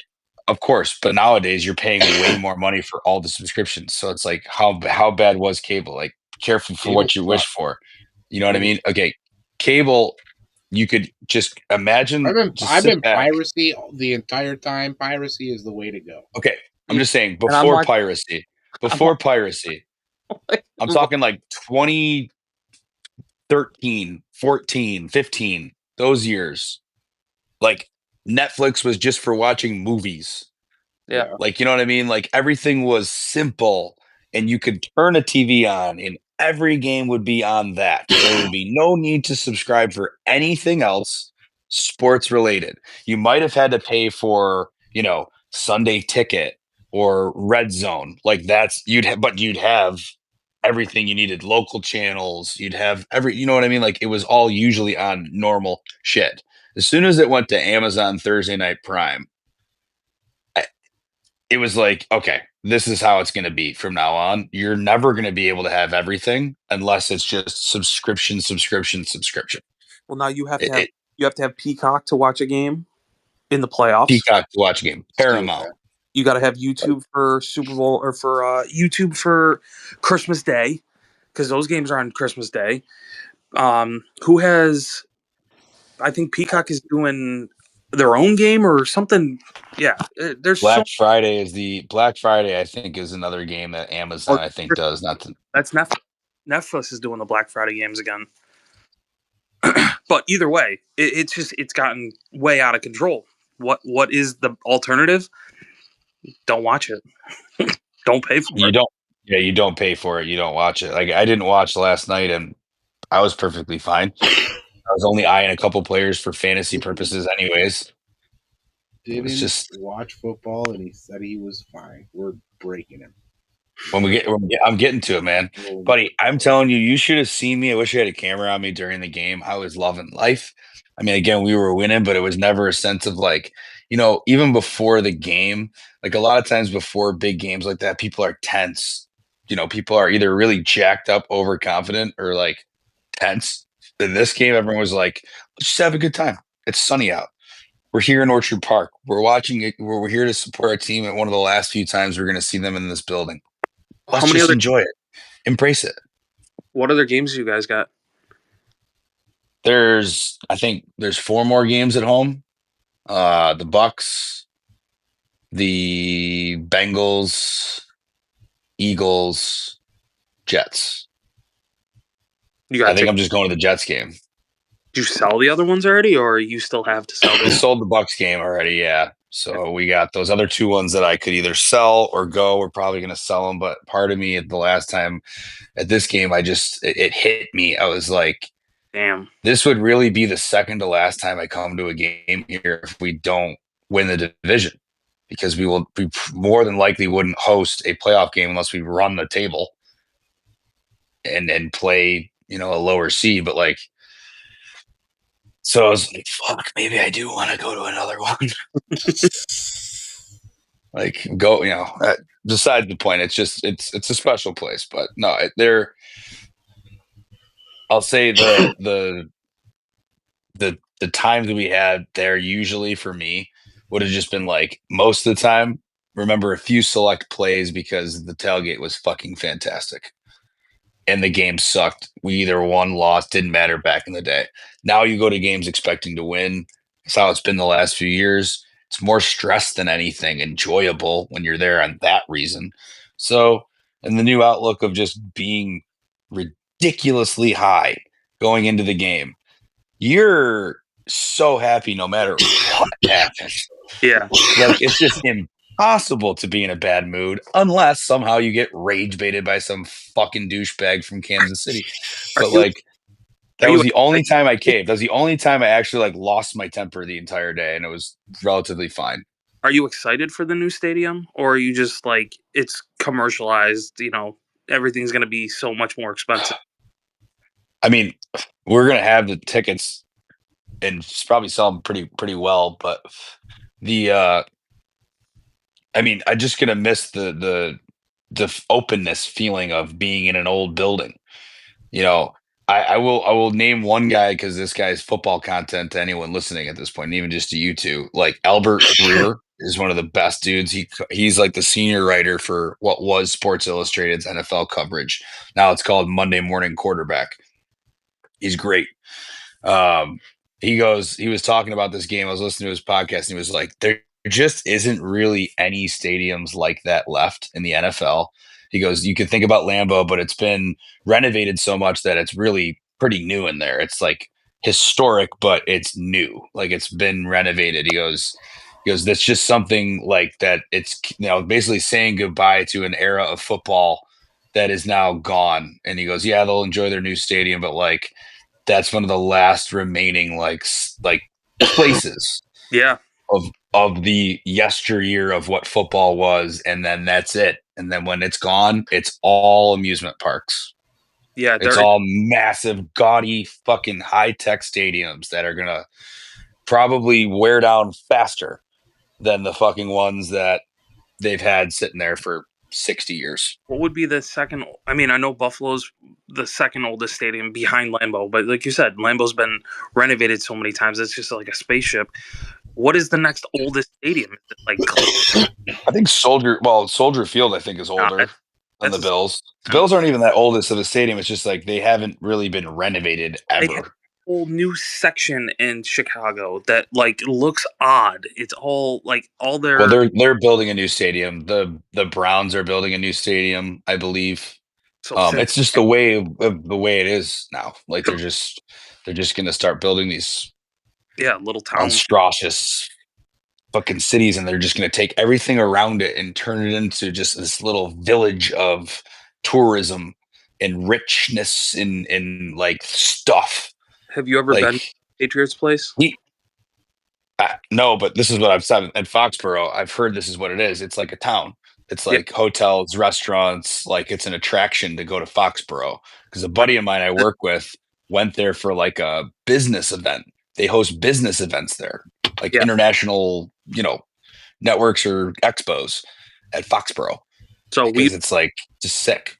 We used to live in Foxborough. Well, we didn't live in Foxborough. We live in Milford, Mass, which is maybe 15, 20 minutes up the road on 495. Mm-hmm. And you would go to Patriots Place because they had, 10, 15 different restaurants. There was a sushi place. There was... Who just made a trade in the league? Sorry, keep going. There was Someone just made a trade in the league. Yeah, there was just so much shit to do not relating to football. And then on game days, all those restaurants closed down and it just was tailgating. And it is very nice. If you do like the Jackson Dart for Stevenson. What? What? For Stevenson Jackson who? Dart for what's his first name? Ramondre Stevenson, a first rounder and a second rounder. Jackson Dart got traded today? Wait a minute. In our league, that guy. So Jackson Dart and a so it was just Jackson Dart. Jackson Dart for Ramondre Stevenson, a first rounder and a second rounder. Who got Jackson Dart in that trade? Because I know Dart was with Ozzy. Bizig made that trade with Ozzy. Wow. Damn, I gotta take a shot for exposing both of them, but Wow, that's fine. We're probably wrapping up soon, anyways. First, Damn, that's it. All right, grade the trade. Who won? Fucking Chugs. Jugs yeah. For for sure. Jackson. Okay, so you think Jackson Dart? Yeah, I mean, he got a haul. He got a first, a second. He is tanking. Yeah. So how does it feel to let's what we can end on. How's it feel to tank there, that guy? Tough. It's That been. guy, tell us your current record. I'm 0 for all. Overall. 0-9, and the first official league member to be eliminated from the playoffs. That is the fastest you possibly can. Somehow, Really, I didn't know that. Think yeah, I can't. He is literally eliminated already. I can't make. So like, I just got every week. He's already out. So there is absolutely nothing to play for. Besides the toilet bowl, bro. I don't think that you even do. I think you paid the toilet bowl last year. I barely made it to November. Like every week, I've had somebody have 0 points started on my roster, and not by mistake, but like mid game, I'm just injured, or I don't feel like playing for the rest of the day. 0 points. You've had some bad luck, and there's no running backs on the market, and you've burned enough bridges that no one wants to trade with you. Fuck them. I got enough. I'm hoping I don't eliminated from winners bracket. I got eliminated from the losers bracket. Eliminated from winners. From the winners bracket, yeah. Can you imagine a losers bracket? So remember, I don't know if you do play for. I'll still put out a roster. I just have no. You got the first seed for the toilet bowl. How's that make you feel? Great. Let me tell you. Welcome to the toilet bowl. This sucks, bro. I had to break. I was down 4 points going into Monday Night Football. 4 points. The closest I was. I played a guy who had played every other game of the season. No points. That's not. You did okay. So you did have a couple weeks there where it was like damn close, but most of the time when I look at your score, it's like he's easily battling for lowest of the week. And then I look at your team and I'm like, what else is he supposed to do? Well, it's just like it's just horrible and completely depleted. If you played post week and put in my best player for my worst player on my roster, I still would have lost every fucking week. I had no shit. I have 6 of my guys are on IR. I have 6 guys who will not tell you too all fucking season. This is a true story. We were at the game, and at a glance while we were tailgating, because we ended up seeing Wingman. He didn't tailgate with us for a while, but we met him right before going into the game. And I go, you might give that guy his first win of the year, because it was like close. It was like there was a chance. And then I looked after the game and I was like, never mind. Don't worry about it. You're good. Yeah. Like, so close. I think everybody got a win off of me, right? There's 12 people on the roster. 12. Everybody got I don't know. Have I got a win off of you? I think I got a win off of you. Yeah, I got a win off of you. I haven't played Eddie yet. So again, I trolled with the rankings on the write-up day. I'll admit it. I looked for any way to put myself first just to take the heat. And it was funny to me, right? And the whole thing. It was just funny. And but I told this when I called that guy earlier, Beej, that originally it was supposed to just be 3 tiers. It was supposed to just be God tier, mid tier, ass tier. And then when I looked and I saw that little icon on the standing that said eliminated from the winners bracket, I was like, no, I got to make a 4th tier and I got to put that guy in it. And it's just got to be the most humiliating title. Stevie the Elephant shit tier. This one big pile of shit. Jeff Goldblum in Jurassic Park describing that guy's team. Yeah. Look, you pick any. I mean, it's hard. it's hard to bounce back Let's from hear that, Johnny but you Akers' have players. description of that guy's team. Yeah. This team holds two distinct and fascinating stats on the season: most transactions made and first team to officially be eliminated from the playoffs. To be this bad after that many moves is truly comical. I can't think of many other team owners in the league that feel bad for them, but it's kind of hard not to when you see Darnell Mooney and Jeremy McNichols in legitimate starter slots.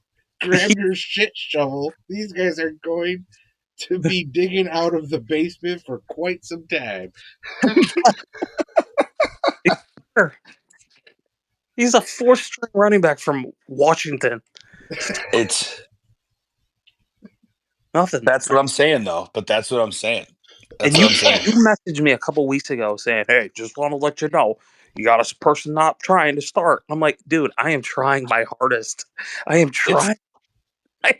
I'm physically. I told you. I go honestly. The first time I looked, and because of the moves, sometimes depending on when you move it. And when I look, it's like it doesn't always. Sleeper's a little glitchy, to be honest. That's basically what it comes down to. Hate but Sleeper. We need to get out of Sleeper. We need to find a better. Sleeper is too good for Dynasty, though. They're the most customizable. Every other app doesn't let you do nearly the same shit we're allowed to do. My fucking app. Fuck you. All right. Build your app. Before you build your app, we're staying on Sleeper. It's just way too easy to do dynasties on it. But I just like I look at them like how, and I'm like they are that bad though. Like it's just like the players that are in that aren't hurt are bad, and I'm like Darnell Mooney. Like that's yeah. Like look, I'm trying. I promise you, I'm not sandbagging on purpose. I just got Herbert on the trade block. I saw that, and I will say Herbert on the block, and Baker could be on your block too as well. Ooh, J.K. Dobbins available. J.K. Dobbins on the block from Silent Partner. There you go. Right, but what does that do for me this season? Absolutely nothing. I told you, you saw everybody. Not everybody who's young. You keep young, good players, guys that are going to be good next year, and you keep them. And no one. No, you're not going to. No, you're not going to trade Darnell Mooney. He's going to eventually be dropped for one of the 8 picks that you got for next year. Like I want all of the first round picks. Jeremy McMichaels might still be on your team just because he's a running back, but Darnell Mooney, he might not even be on a roster next year. I don't know. Who knows what happens to Darnell Mooney in 26? That's the least of your worries. Just worry about hitting the draft. You should already start watching college football, looking for your next fucking picks. Can we make a league-wide adjustment? Is we don't do any defensive players next season because that's going to screw me up. No defense. I mean, no, we're not doing defense. We already made the decision. It's just an offensive league. Yeah. Okay.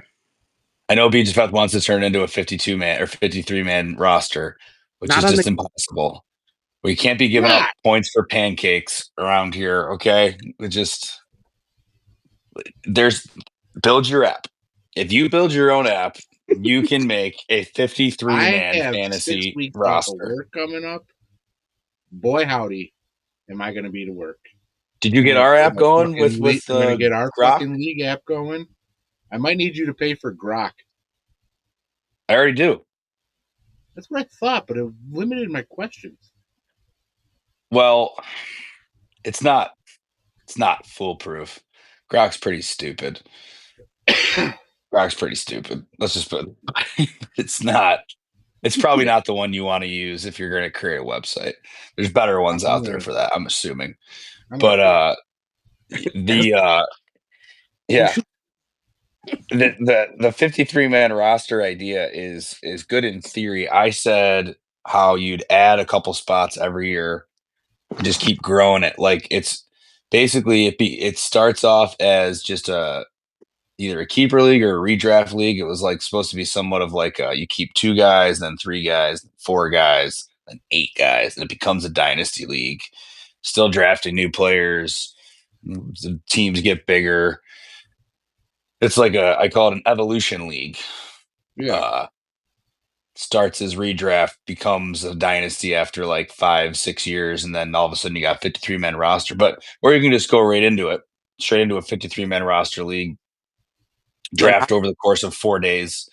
Like, I mean, it would take a long time to go through 53 rounds. Yeah, that's think about how long a 20 draft round is. 16, 17 takes hours. And that's going to have to take place over a course of days. Oh yeah, let's do it. Would it be Attention something spans? You all take 2 players at a time?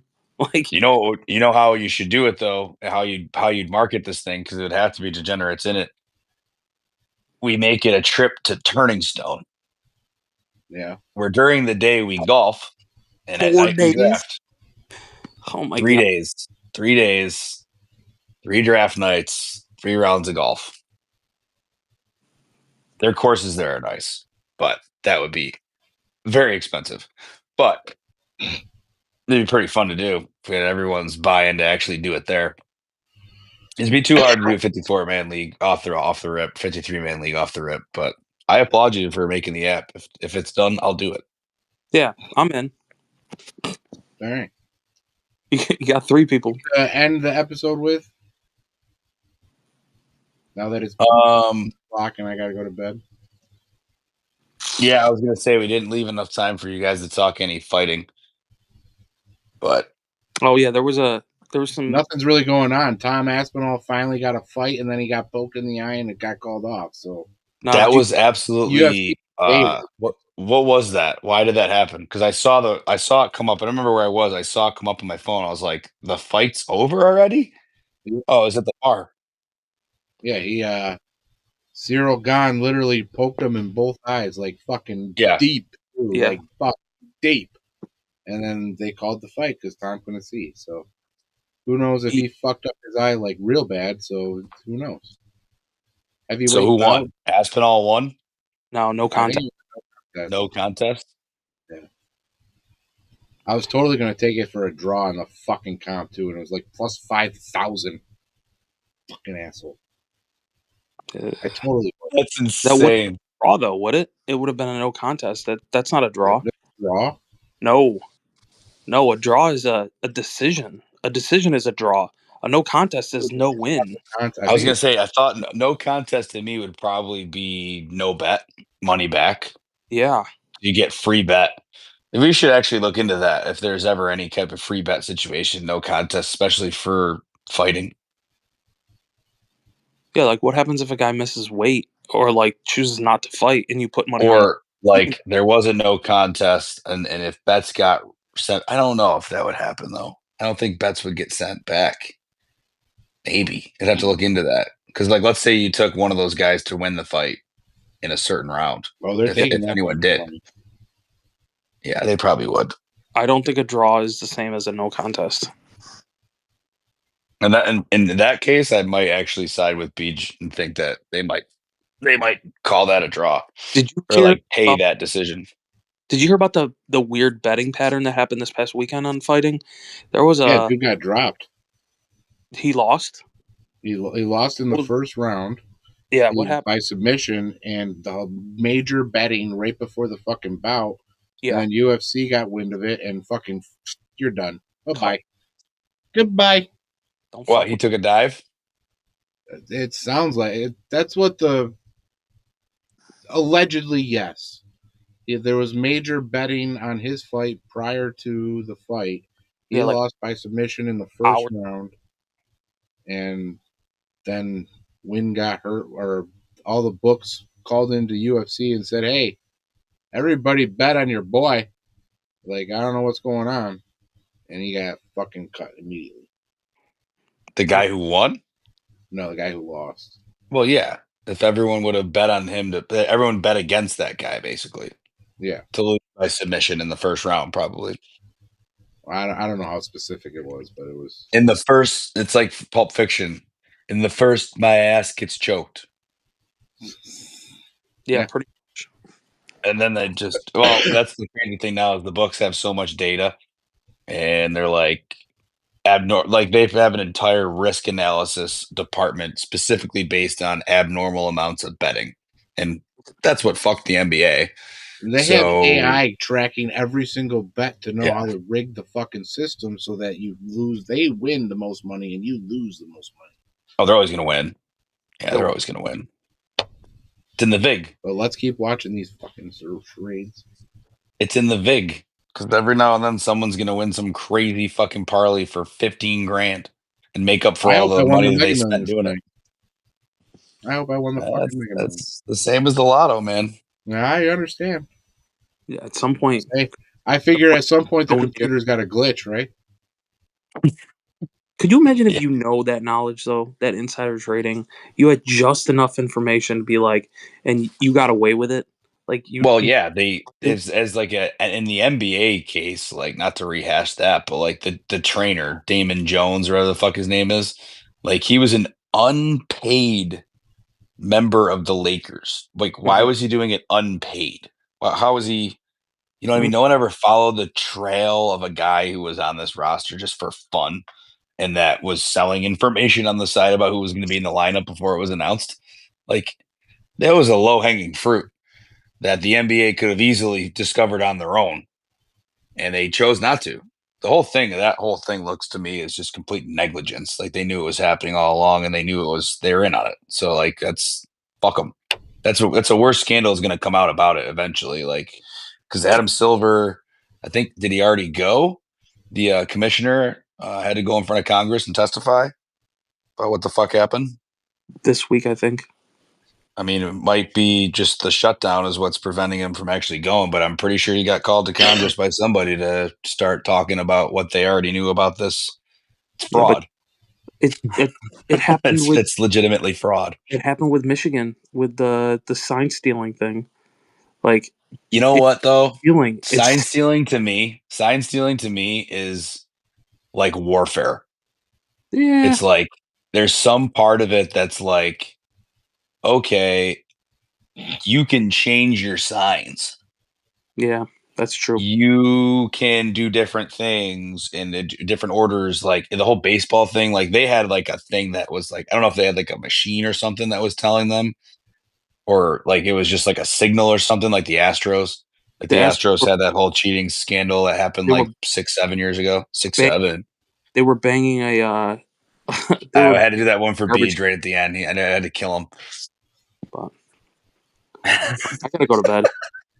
Me too. With that fucking remark, They have for the cheating scandals. To me, rigging something or giving insider trader knowledge is just grimy.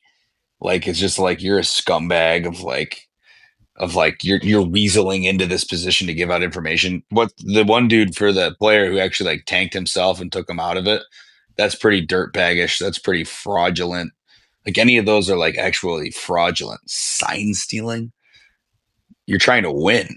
That's the stuff. You're trying to do anything you can to win. Like I don't know, like the Spygate thing of like filming the other team's practice. Now that's a bit excessive. That's kind of cheating. But like legitimately, the sign stealing, the guy was just better at doing what everybody did, which was look at the other team's signs during the game and be like, "Oh, I'm gonna try to figure them out." So before I was better at it. Was Tom Brady innocent during Deflategate? No, but he did his time. He did his time. He did 4 games. Tom Brady, not for nothing. I don't know. I almost didn't bring this up, but I will say it anyways, just because it's weird.